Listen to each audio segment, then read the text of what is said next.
En général, tous ceux qui écrivent des livres le font pour gagner de l'argent, se faire un nom et avancer leur carrière. Bref, ils cherchent une place au soleil. C'est pour cela que leurs ouvrages sont conçus de manière à plaire et à chatouiller les oreilles, ou, devrais-je dire, les yeux de leurs lecteurs éventuels. Il y a des exceptions. Je le reconnais, des gens qui deviennent écrivains avec l'intention de changer le monde. Au nombre de ces idéologues, on peut compter tous les auteurs bibliques. En effet, la majorité d'entre eux donnent l'impression d'avoir écrit dans le but de se rendre impopulaires. En tête du lot, et en compagnie des prophètes de l'Ancien Testament, se trouve l'apôtre Paul parce qu'il écrit une diatribe particulièrement salée contre la race humaine. Je continue à lire dans le premier chapitre de l'épître qu'il adresse aux Romains. Les hommes se prétendent intelligents, mais ils sont devenus stupides. Ainsi, au lieu d'adorer le Dieu immortel et glorieux, ils adorent des idoles, images d'hommes mortels, d'oiseaux, de quadrupèdes ou de reptiles. Romains, chapitre 1er, les versets 22 et 23. La vraie source de la sagesse se découvre uniquement en Dieu, comme l'affirme aussi le sage et le psalmiste que je cite. La clé de la sagesse, c'est de révérer l'Éternel, et la science des saints, c'est le discernement. La clé de la sagesse, c'est de révérer l'Éternel. Ceux qui s'y tiennent ont une saine intelligence. Qui observe ses lois est vraiment avisé. Proverbe, chapitre 9, verset 10, et Psaume 111, verset 10. Quand les hommes se détournent de Dieu, leur prétention à la sagesse est une vantardise futile. Ils en viennent à perdre leur bon sens et la raison et finissent par se fabriquer des divinités faites à leurs images. L'adoration d'idoles qui ont une apparence humaine ou animale prouve bien la folie religieuse de l'homme qui a rejeté la révélation humaine et qui est livré à lui-même, à sa propre intelligence et sa sagesse. Ces représentations caricaturales sont de mauvais clowns qui dénigrent et calomnient le Créateur. Les anciens Grecs avaient trouvé dans le corps humain la réalisation la plus parfaite de la beauté, et en étaient venus à adorer l'homme tout entier, à diviniser ses vices aussi bien que ses vertus. Voilà pourquoi les divinités grecques sont des surhommes. D'autres peuples se sont abaissés par degrés jusqu'à rendre un culte à des êtres privés d'intelligence, à des oiseaux, des quadrupèdes et des reptiles.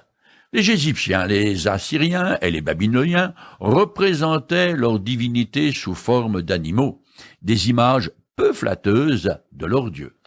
L'ultime ironie du refus de reconnaître et de glorifier Dieu conduit à une descente aux enfers, pour ainsi dire, une dégringolade toujours plus vers le bas.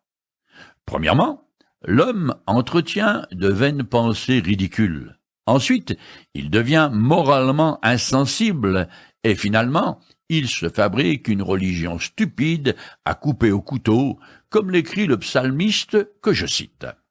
À Horeb, ils ont façonné un veau pour se prosterner devant du métal. Ils ont troqué Dieu, leur sujet de gloire, contre un ruminant qui broute de l'herbe. Psaume 106, les versets 19 et 20. L'histoire de notre monde raconte la décadence et la perversion religieuse de l'humanité. Quand Paul écrit aux Romains, l'ancienne ville d'Éphèse a atteint le plus haut degré de civilisation de l'Empire romain. Il s'y trouve l'une des 7 merveilles du monde antique, le temple dévoué à Artémis, aussi appelé Diane. Cette image, gardée dans une châsse, est particulièrement laide. Elle ressemble à Cybèle, la déesse de la fécondité phrygienne, affublée de poitrines multiples et adorée dans le monde gréco-romain. Sous son aspect grotesque, elle fait penser à la peinture fantasmatique que Salvador Dali a réalisé en 1936 et qui représente sa prémonition de la guerre civile. Si vous avez envie de faire des cauchemars, ça vaut le détour. Cruel, Artémis, a un trident dans une main et une massue dans l'autre. Voilà l'idée d'un peuple civilisé et hautement cultivé se fait de la divinité. Un principe féminin célébré par une immoralité grossière qui règne tout autour de son temple. Entre nous soit dit qu'au niveau de la sexualité, les choses n'ont guère changé, et il en est de même pour ce qui concerne les représentations de la divinité. Les dieux de l'hindouisme, par exemple, ne sont pas très avenants. En Occident, nous avons des images et des statues de Moïse, des prophètes, des apôtres, de Marie, et surtout de Jésus, que je n'apprécie pas du tout parce qu'elles ne correspondent en rien au Christ ressuscité qui siège à la droite de la majesté divine et qui habite la gloire dans une lumière éblouissante à côté de laquelle le soleil fait grise mine. Les musulmans ont parfaitement raison de ne tolérer aucune représentation de quoi que ce soit de céleste. Cela dit, suite à l'émergence du rationalisme, le 19 et 20e siècle se sont beaucoup préoccupés de nos origines. Quand j'étais à l'école, on ne m'a pas enseigné que j'avais été créé à l'image de Dieu, comme l'affirment les textes sacrés, mais que je descendais du singe. Depuis, les théories concernant la filiation de l'homme ont évolué avec le temps, mais au final, elles reviennent toutes à la même idée. L'homme est arrivé par hasard, suite à une série de métamorphoses, à partir d'une soupe venue de nulle part. Ça fait pas très sérieux.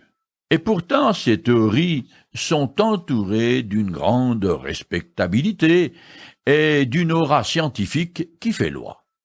À chacun ses croyances. Moi, je préfère me considérer comme un être unique et d'une grande valeur parce que j'ai été créé par le Dieu créateur tout-puissant. Je continue maintenant le texte.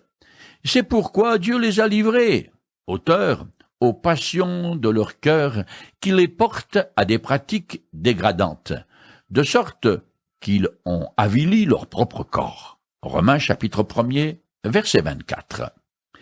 Dieu a livré les païens ne veut pas dire qu'il les a poussés à faire le mal, ni qu'il les a simplement abandonnés en les laissant se livrer au mal. Dans le monde moral, le Créateur a établi une loi semblable à la pesanteur dans le monde physique. Cela veut dire que celui qui s'engage sur la pente du vice, la descente de plus en plus vite, est entraîné avec une force de plus en plus irrésistible. La débauche et la prostitution sacrée des religions païennes confirment la rébellion des hommes contre Dieu et le fait qu'il les a abandonnés à leur sort, aux conséquences morales de leur refus de la révélation qu'il leur a donnée au travers de sa création. Les péchés sexuels tiennent le premier rang parce qu'ils sont en relation étroite avec l'adoration des forces de la nature. L'idolâtrie et l'immoralité grotesque sont les fruits amers du rejet de Dieu.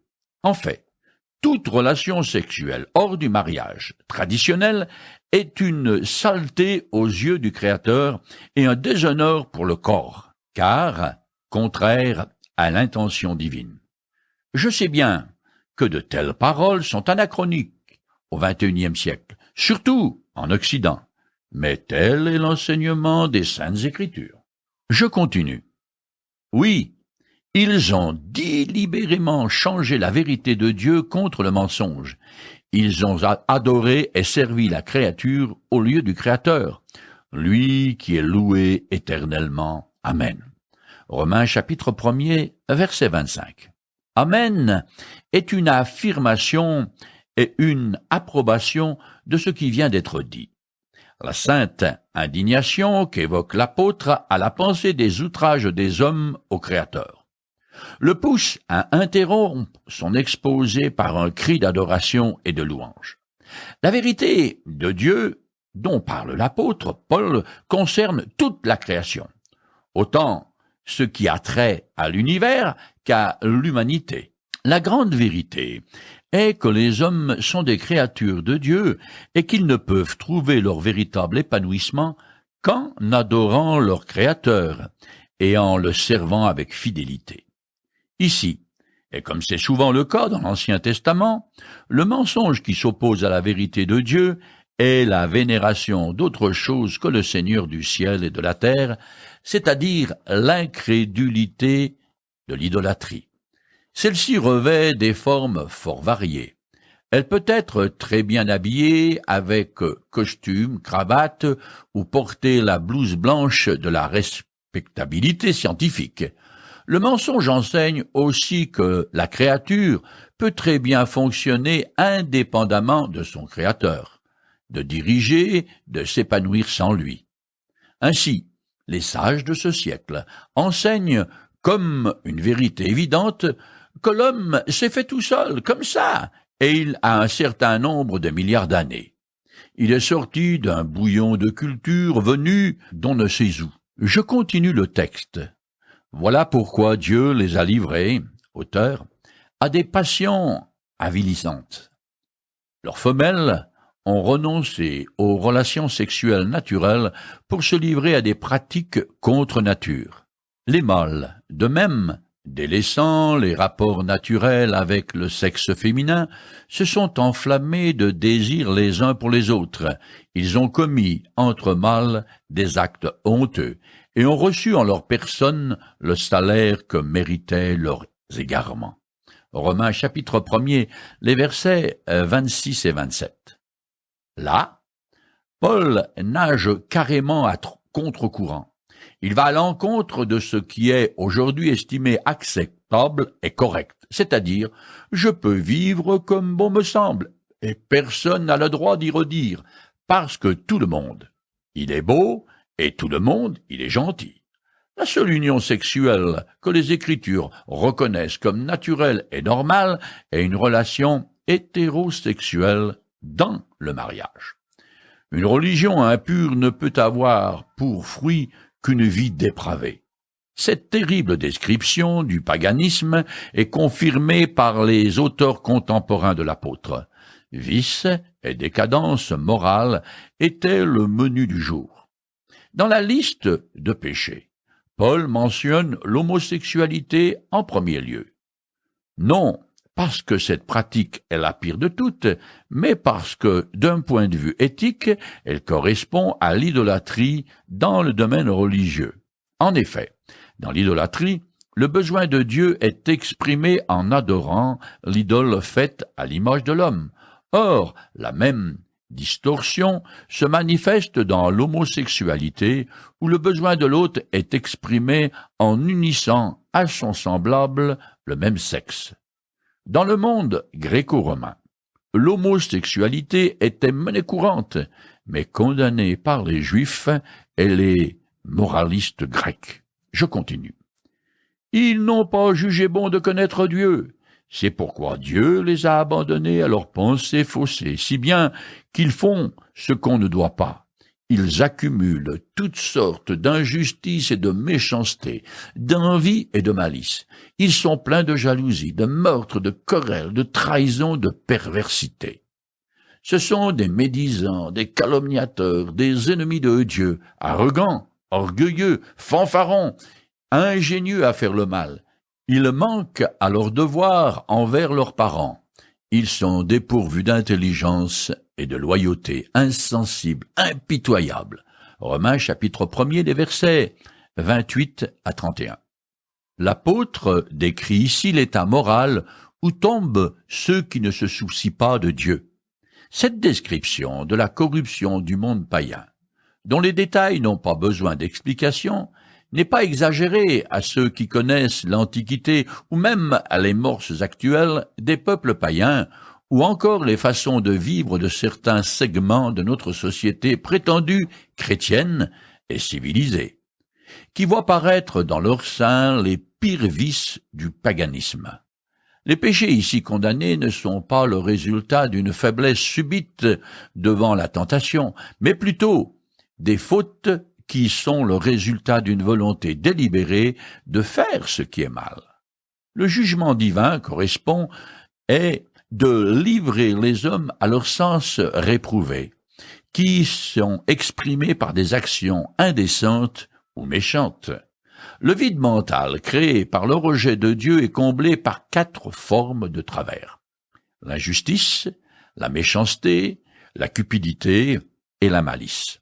Ces 4 péchés se manifestent en 17 vices. Cette terrible liste de la turpitude humaine nous révèle ce qui arrive quand un homme détrône Dieu et se met à sa place. Il n'est plus capable de reconnaître ses obligations envers autrui. Il exploite leurs biens et jusqu'à leur corps pour servir ses désirs. C'est exactement ce qui se passe aujourd'hui, non seulement avec le tourisme sexuel, mais aussi avec l'ultralibéralisme et le capitalisme sauvage, où les gros bonnets de l'industrie et du commerce exploitent sans vergogne les pauvres gens dans les sweet shops, par exemple. On trouve de telles listes épouvantables ailleurs dans les Écritures, et aussi parmi les moralistes grecs. Aujourd'hui, beaucoup de nos concitoyens vivent dans la fange épaisse du laxisme en matière de conduite morale. Je finis le premier chapitre. Ils connaissent très bien la sentence de Dieu qui déclare passibles de mort ceux qui agissent ainsi. Malgré cela, non seulement ils commettent de telles actions, mais encore, ils approuvent ceux qui les font. Romains chapitre 1er verset 32. Ce modèle de vie perverse devient le lot des personnes qui persistent à rejeter Dieu parce qu'ils ont anesthésié leur conscience. Cette rébellion est aggravée par le fait qu'ils encouragent les autres à pratiquer le même style de vie tout en sachant intuitivement que ceux qui se livrent de tels vices sont dignes de jugement. Paul fait ici allusion aux lois du Pentateuque, qui exigent que dans l'ancien Israël, certains des péchés mentionnés, comme l'idolâtrie, les dérèglements sexuels et les homicides volontaires, pour ne citer que les plus graves, soient sanctionnés par la peine capitale. Le verdict de Paul frappe à la fois celui qui commet le péché et le spectateur qui l'approuve en s'identifiant intérieurement au mal qu'il connaît, qu'il voit ou entend. L'apôtre Paul a commencé son réquisitoire en disant que la justice de Dieu révèle sa colère. Puis, il a porté les chefs d'accusation contre la race humaine qui donne froid dans le dos et rend donc d'autant plus nécessaire le salut en Jésus-Christ. Tout le monde est coupable parce que tous les hommes ont une certaine connaissance de Dieu qui leur a fait connaître ses perfections par la création. Mais ils se sont rebellés contre lui en choisissant de ne pas l'honorer comme créateur et en remplaçant sa gloire et sa vérité par le mensonge. C'est pourquoi, dans sa juste colère, Dieu les a livrés à leurs penchants dégénérés. Leurs pensées concernant Dieu étant corrompues, ils vivent comme bon leur semble, s'exposant ainsi au châtiment divin. Paul a préparé le terrain afin d'amener le lecteur à comprendre sa nécessité impérieuse d'être revêtu de la justice de Dieu qui ne s'obtient que par la foi personnelle en Jésus-Christ. Nous arrivons maintenant au chapitre 2 dans lequel Paul continue sa condamnation de l'homme. Bien qu'il ne s'adressera directement aux Juifs qu'un peu plus tard dans ce chapitre, dès ses premières paroles, il les inclut déjà dans l'accusation qu'il prononce contre ceux qui se croient justes devant Dieu. À cette époque, les Juifs ne sont pas peu fiers de leur héritage culturel et religieux. Ils croient qu'en ce qui les concerne, tout va bien. Je commence à lire. Toi donc, qui que tu sois, qui condamne ces comportements, tu n'as donc aucune excuse, car en jugeant les autres, tu te condamnes toi-même, puisque toi, qui les juges, tu te rends coupable comme eux. Romains chapitre 2, verset 1. Au 1er siècle, et sur le plan moral, les Juifs offrent un contraste saisissant avec le monde païen décadent qui les entoure. En outre, et comme je l'ai dit, certains moralismes non juifs, grecs et romains, ont des normes éthiques élevées et une conduite exemplaire. Les uns et les autres s'insurgent contre la corruption de leurs contemporains. En pointant mon doigt d'accusateur sur autrui, je réprouve ce qui est mal, mais je peux aussi me donner l'illusion que je suis juste, ce qui est évidemment faux. Il est très facile aux propres justes, genre pharisiens, de croire que la condamnation de Dieu ne s'applique pas à eux, parce qu'ils vivent à un niveau moral supérieur aux païens du bas étage. Mais c'est un mirage. La plupart des gens bien, religieux ou moralistes, peuvent se comparer à un homme qui habite au sommet d'une colline, qui regarde le libertin qui se trouve en bas et qui dit « Quel malheur que ce pauvre misérable pécheur! On devrait faire quelque chose pour lui. Moi qui suis en haut, je n'ai besoin de rien. Mais lui, il est tellement éloigné de Dieu. » Jésus a développé cette idée dans l'une de ses paraboles. Luc, chapitre 18, les versets 10 à 14. En réalité, la situation de celui qui est en haut de la colline est tout aussi grave, voire même plus grave que celle du miséreux en bas. La seule différence est que l'homme miséreux a davantage conscience de ses besoins et de ses péchés que celui à l'esprit hautain qui croit être en règle avec Dieu. Les religieux de tout poil, et les Juifs en particulier, ainsi que ceux qui se croient justes, ont aussi besoin d'un sauveur. Dieu ne fait pas de favoritisme entre Juifs et païens, qu'ils soient moralistes ou libertins. Paul part donc du principe que personne n'est juste ni exempt de toutes les fautes qu'il a annoncées. Ici, il vise les personnes qui jugent autrui, surtout celles qui ont une bonne moralité ou qui s'efforcent de bien faire. C'est ainsi que le pécheur cultivé et raffiné frémira d'horreur devant les comportements grotesques, dépravés des païens purs et durs. Cependant, aujourd'hui, comme au 1er siècle, les bien-pensants utilisent leurs propres critères ou ceux de leur société pour passer au jugement négatif sur autrui. Mais ces normes changent constamment. Ce que mes parents trouvaient dépravé est au XXIe siècle accepté comme un comportement admissible et normal. L'absence d'une référence absolue est à la base de l'hypocrisie des milieux religieux des propres justes. Soit dit en passant que je ne m'estime pas meilleur qu'eux, et si je pouvais voir la noirceur de mon âme comme Dieu la voit, je constaterais avec horreur combien je suis odieux et répugnant à ses yeux. Les paroles de Paul, en jugeant les autres, tu te condamnes toi-même, font penser à celles du Christ quand il a dit « Ne condamnez pas les autres, pour ne pas être vous-même condamnés, car vous serez jugés vous-même de la manière dont vous aurez jugé, et on vous appliquera la même mesure dont vous vous serez servi pour mesurer les autres. » Matthieu chapitre 7, les versets 1 et 2. Tous les êtres humains se sont éloignés de Dieu en commettant des péchés, même s'il y a des différences de fréquence, d'ampleur et de gravité. C'est ainsi qu'aux yeux de Dieu, le monde entier, sans exception, est coupable, et personne n'échappe à son verdict de condamnation. Il faut bien savoir que la base du jugement divin ne se fait pas en fonction de mes critères, mais selon les siens. Or ceci repose sur 3 principes qui sont absolus et infinis: la vérité, l'impartialité et la personne de Jésus-Christ lui-même. Paul va aborder ces normes l'une après l'autre dans ce chapitre, Mais disons tout de suite que Dieu a donné un sauveur à la race humaine, et il est le seul moyen par lequel je peux obtenir le pardon de mes fautes et la vie éternelle. Rejeter le Fils de Dieu entraîne systématiquement le jugement divin avec pour seul et unique verdict la culpabilité. De nombreux passages du Nouveau Testament l'affirment. Je cite l'apôtre Jean. « Celui qui a le Fils a la vie. Celui qui n'a pas le Fils de Dieu n'a pas la vie.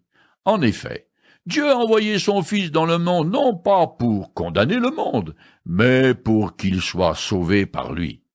Celui qui met sa confiance en lui n'est pas condamné, mais celui qui n'a pas foi en lui est déjà condamné. Qui place sa confiance dans le Fils possède la vie éternelle. Qui ne met pas sa confiance dans le Fils ne connaît pas la vie. Il reste sous le coup de la colère de Dieu. 1 Jean, chapitre 5, verset 12, et Jean 3, 17, 18 et 36.